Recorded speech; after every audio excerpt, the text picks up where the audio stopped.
There was a survey done by Vision Critical, sponsored by the folks at Sunlight Foundation, Personal Democracy Forum, Socrates, GovLoop, Code for America.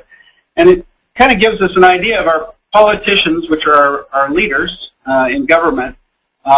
If they're supporting this idea of sharing information online, that people are more likely to vote for them. This is a 1,000-person survey. And maybe more interesting is what kind of information people think is important. And so you'll see in this chart access to government services, revenues, accountability. So there's a pretty good expectation that we're going to share and be transparent about these types of information. I think they're the kind of topics we'd all expect. And then we need to think about who really wants to use this data. And we know that citizens do. We know that analysts and scientists are interested in downloading the information in a variety of formats. Journalists want to do their research and prepare their stories on time.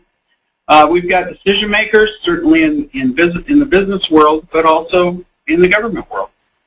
Web developers, they don't necessarily want to host the data. What they're interested in is making an application on the web. They don't want to become the repository and keep it up to date. So they just like to have one place they can connect to easily. And the one we forget often is ourselves, sharing information between governments.